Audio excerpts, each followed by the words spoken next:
Bienvenido al programa Sabiduría para el Corazón. El Dr. Stephen Davey, pastor de la Iglesia Colonial y presidente del Seminario Teológico Shepherds, en la voz y adaptación de Daniel Francia, le invita a conocer más de la Palabra de Dios. Acompáñenos con su Biblia en mano en el estudio de hoy.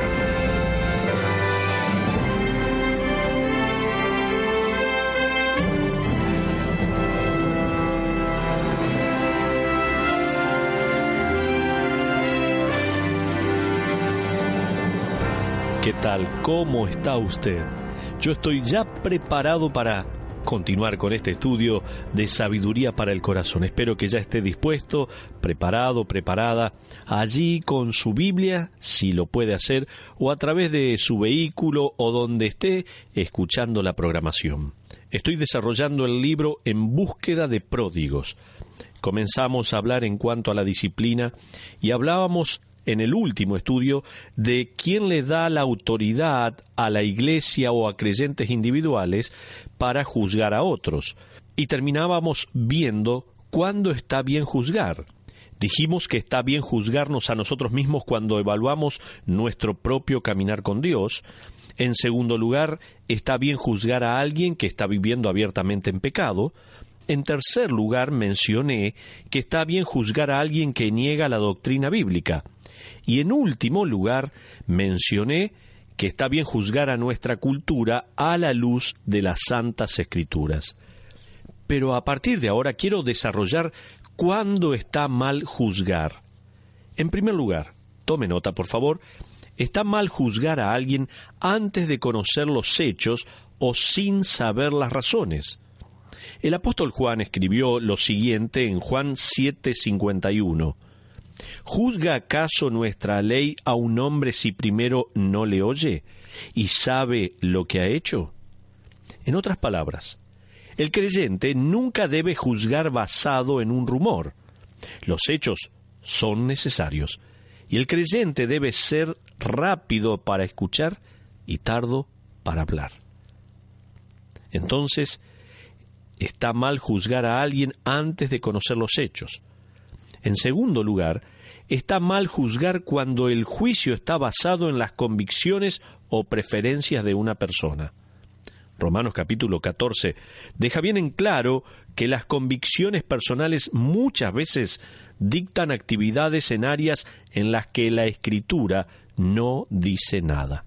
Por ejemplo, la Biblia no habla específicamente acerca del uso de las tarjetas de crédito, del noviazgo, de la cirugía plástica, de usar guitarras eléctricas en la iglesia o no, y cuántos temas más. Si nuestro juzgar para con todo creyente está basado en diferencias de opinión en temas como estos, por nombrar algunos, pasa a ser un prejuicio o llego a ser un crítico. Y no ignore el hecho de que esta forma de juzgar puede ir en ambas direcciones. Están los que condenan a otros por permitir ciertas cosas en sus vidas que no están bien, o los que se burlan de creyentes que escogen reglas más estrictas que gobiernen sus decisiones. Están siempre los dos extremos. Los dos extremos siempre son malos. El juzgar preferencias no es lo mismo que juzgar una violación a las Escrituras, porque se trata simplemente de opiniones diferentes o decisiones personales. Y en estas situaciones de preferencias y convicciones personales no debemos ser críticos o emitir juicio. El aceptar que Dios bendice a las personas con las que no estamos de acuerdo es una lección muchas veces difícil para cualquiera.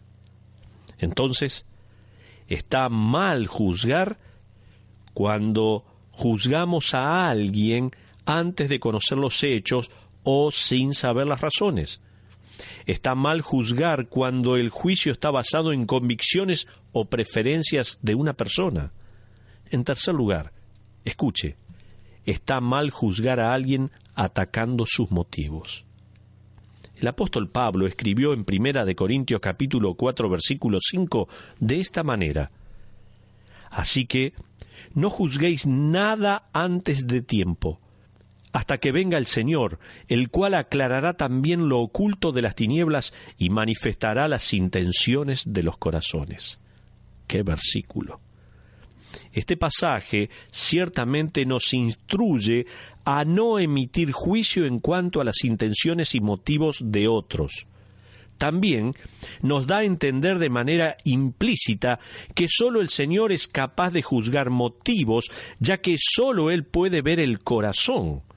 Por ende, debemos limitar nuestro juicio a acciones visibles y dejar las intenciones ocultas para que el Señor las evalúe en el juicio venidero. Tenemos que ser cautos y darle a la gente el beneficio de la duda. Si solo podemos apoyarnos en nuestra percepción de los motivos de los demás, nuestro juzgar va a ser errado.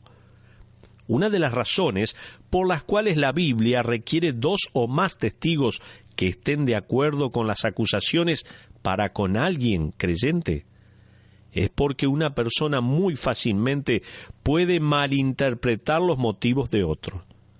Una persona sola puede emitir juicio de inmediato, pero el tomarse el tiempo para buscar una segunda opinión va a demorar el proceso lo suficiente como para llegar cuidadosamente a la verdad del asunto. Espero que esto quede bien claro. Mientras tanto, haremos bien en recordar algo que los rabinos han enseñado por siglos, algo que ellos consideraban las 6 grandes obras que uno podía practicar. Escuche, estas son: estudiar las Escrituras, visitar a los enfermos, demostrar amabilidad a los extranjeros, orar, en quinto lugar, enseñar la Escritura a los niños, y en sexto lugar, pensar siempre lo mejor de los demás. Qué reglas, ¿no? 6 grandes obras que uno podía practicar: estudiar la palabra de Dios, visitar a los enfermos, demostrar amabilidad a otras personas, orar, enseñar la Escritura a los niños y pensar siempre lo mejor de los demás.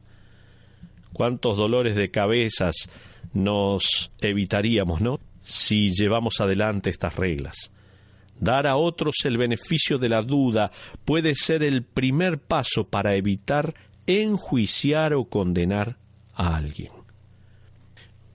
Un caso más. ¿Cuándo está mal juzgar? ¿Y sabe qué? Está mal juzgar cuando el acto de juzgar pasa a ser una muestra de superioridad moral de uno mismo, cuando pasa a ser fariseísmo. Jesús dijo en Mateo capítulo 7, versículo 1, «No juzguéis para que no seáis juzgados». Y regresamos a este versículo. Ahora, este no puede estar hablando acerca de todas las formas de emitir juicio que han sido validadas por la Escritura, ya que acabamos de ver instancias en que se nos exige juzgar. Lo que necesitamos comprender es que el Señor se está refiriendo a un tipo de juicio típico de los líderes religiosos. El Señor se está refiriendo a los fariseos, a quienes se los conocía por sus actitudes santurronas, por sus críticas e hipocresía, con las cuales exponían y avergonzaban a todos los demás. Ellos disfrutaban pegarle a los pecadores sin siquiera darles una solución. Para ellos y para cualquiera que tenga una actitud semejante, el Señor advierte en Mateo 7:2, «Porque con el juicio con que juzgáis, seréis juzgados, y con la medida con que medís, os será medido». En otras palabras, el juicio emitido por el que cree ser moralmente superior construye su propia horca, especialmente cuando estos individuos se rehúsan a lidiar con su propio comportamiento pecaminoso. El Señor Jesús ilustró este principio cuando unos hombres le trajeron una mujer que había sido aprendida en el mismo acto de adulterio. Estos jueces arrogantes, con vidas privadas pecaminosas, no solo aparecieron para condenar a la mujer adúltera, sino que arrinconar también a Jesús querían.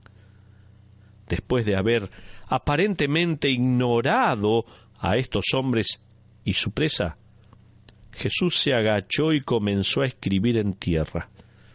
Ese pasaje está en San Juan capítulo 8, versículo 7, donde dice: y como insistieran en preguntarle, se enderezó y les dijo: el que de vosotros esté sin pecado, sea el primero en arrojar la piedra contra ella.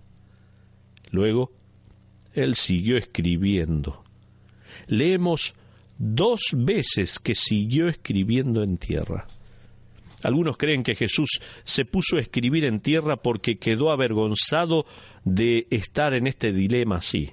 Otros han especulado con que Jesús se agachó y escribió en tierra porque no sabía qué más decir. Pero la respuesta a esta acción extraña del Señor Jesús está en el mismo pasaje. Este es el único evento en el Nuevo Testamento en el cual Jesús escribe algo. Y algo que es más interesante aún es que no se usa la típica palabra griega para escribir, sino el verbo griego empleado aquí significa escribir un registro en contra. Es la palabra kategrafén. Esta misma palabra aparece en Job 13:26. ¿Por qué escribes contra mí amarguras? En la quietud del patio del templo, Jesús revela la hipocresía de juzgar a otros mientras, a la vez, se esconde un corazón pródigo. ¿Qué escribió Jesús en la tierra entonces? Un registro en contra de todos estos hombres. Sin duda, un registro de pecados ocultos de sus vidas privadas. Peter Marshall dijo en una oportunidad: me imagino que Jesús vio sus propios corazones y ese dedo escribió en la tierra idolatría, mentiroso, borracho, asesino, adúltero. El ruido de una piedra tras otra cayendo al piso pudo oírse mientras ellos se iban uno a uno, perdiéndose entre las multitudes de las calles de la ciudad. Eso dijo Peter Marshall. Juan nos da una crónica de esto mismo al escribir en Juan 8:9. Pero ellos, al oír esto, acusados por su conciencia, salían uno a uno, comenzando desde los más viejos hasta los postreros, y quedó solo Jesús y la mujer que estaba en medio. Lo que sucede a continuación se ha malinterpretado en ocasiones como tolerancia al pecado. Juan escribe: enderezándose Jesús y no viendo a nadie sino a la mujer, le dijo: mujer, ¿dónde están los que te acusaban? ¿Ninguno te condenó? Ella dijo: ninguno, Señor. Entonces Jesús le dijo: ni yo te condeno, vete y no peques más. Ese pasaje está en San Juan capítulo 8, versículos 10 y 11. Imagínese esta escena. El patio del templo está desierto a causa de la desaparición de sus acusadores.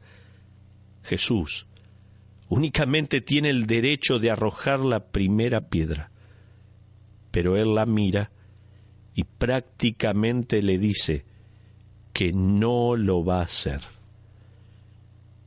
¿No es esto lo opuesto a la disciplina? Jesús pasó por alto el pecado de esta mujer.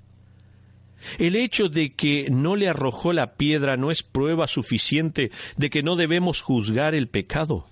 No, no y no. Hay 2 cosas muy importantes que uno tiene que comprender en esta respuesta de Cristo. Escuche bien. Es muy importante este pasaje, muchas veces muy mal interpretado, pero tiene que entender 2 cosas importantísimas y comprender en esta respuesta de Jesucristo. ¿Sabe qué? Jesucristo no pasó por alto su pecado. Él le dijo que no peque más. Los jueces humanos solo querían una cosa, anhelaban condenar. Jesús, el juez justo, también quería una sola cosa. Él anhelaba perdonar.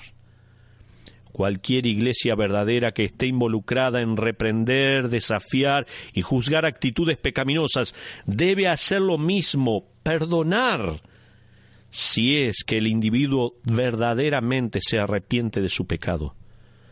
Nuestro Señor le dijo a esta mujer que no peque más, que dejara de pecar. Él confrontó su estilo de vida inmoral. Él no le dijo: regresa a ese hombre con quien estabas. La próxima vez acuérdate de cerrar la puerta con llave. No, claro que no. Él le dijo: vete y no peques más. En otras palabras, el Señor le dijo: tus acciones son erradas. Lo que estás haciendo está mal. Deja de vivir esa vida pecaminosa de mujer adúltera. Deja en absoluto todo esto. Eso le dijo el Señor. Entonces, tenemos que entender aquí que Jesucristo no pasó por alto su pecado. Él le dijo que no peque más. Pero en segundo lugar, Jesucristo no solo perdonó su pasado, Él le dio un desafío para el futuro. Esta situación no fue un perdón sencillo, no se trató de tolerancia a la inmoralidad. Jesús confrontó a la mujer con una decisión a tomar: regresar a sus viejos caminos o vivir a la luz de la gracia de Dios como una persona totalmente perdonada. Ella fue desafiada por el Dios encarnado a tener un estilo de vida totalmente diferente. Y tenemos todas las razones para creer que ella lo hizo. Su humilde respuesta a Cristo nos lo da a entender. Me imagino que ella jamás olvidó esa tarde de gracia y desafío que le dio el Señor Jesús. Tremendo. Tremendo concepto de la palabra de Dios. Y quiero terminar el estudio del día de hoy, que se pasó muy rápido, sinceramente. Se pasa rapidísimo cuando Dios nos está hablando, cuando estamos escudriñando, estudiando la maravillosa palabra de Dios. Y hoy pudimos ver por su gracia y misericordia cuándo es incorrecto juzgar, cuándo está mal juzgar. Y dijimos que está mal juzgar a alguien antes de conocer los hechos o sin saber las razones. Nunca debemos juzgar basado en un rumor. Los hechos son necesarios y el creyente debe ser rápido para escuchar y tardo para hablar. En segundo lugar, está mal juzgar cuando el juicio está basado en las convicciones o preferencias de una persona. No tenemos que basar nuestro juicio en preferencias, sino en lo que dice la palabra de Dios. En tercer lugar, está mal juzgar a alguien atacando sus motivos. El Señor en 1 Corintios capítulo 4 versículo 5 nos dijo que no debemos juzgar las intenciones porque no sabemos. No podemos hacerlo nosotros. No conocemos el corazón de las personas. No sabemos con qué motivación hicieron tal o cual cosa. Por eso nos vamos a equivocar si juzgamos intenciones. Entonces, está mal juzgar a alguien atacando sus motivos. Y aquí mencioné 6 cosas importantes que los judíos enseñaron por siglos: estudiar las Escrituras, visitar a los enfermos, demostrar amabilidad a los extranjeros, orar, enseñar la Escritura a los niños y pensar siempre lo mejor de los demás. Y en cuarto lugar, está mal juzgar cuando el acto de juzgar pasa a ser una muestra de superioridad moral de uno mismo. Eso es fariseísmo. Por eso el Señor dijo: no juzguéis para que no seáis juzgados, porque con la misma vara con que medimos seremos juzgados. tengamos cuidado. Entonces, es muy importante que entendamos esto. Y terminamos el estudio de hoy hablando de ese pasaje maravilloso de San Juan capítulo 8, donde el Señor perdona a esta mujer adúltera. Y dijimos que Jesús no pasó por alto su pecado, Él le dijo que no peque más. Los jueces humanos, aquellos que trajeron a esta mujer, solo querían una cosa: anhelaban condenarla. Pero Jesús, el juez justo, también quería una sola cosa: Él anhelaba perdonarla. Y por último dijimos, Jesucristo no solo perdonó su pasado, Él le dio un desafío para el futuro.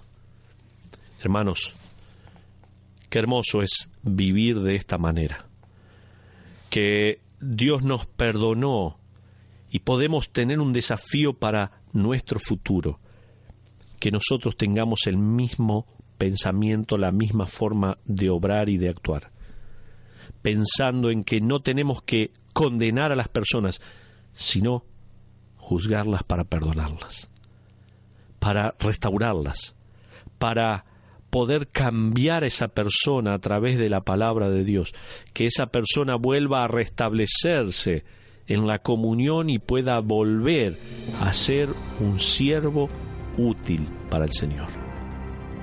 Que Dios nos ayude a tener estas convicciones, pero también a ser estas personas que aman a los demás, que se juegan por los demás y siempre dispuestos a perdonar. En nombre de BBN y el Dr. Stephen Davey, le agradecemos por habernos acompañado. Le esperamos en nuestra próxima audición, donde encontrará más sabiduría para el corazón. Esta es una producción de BBN.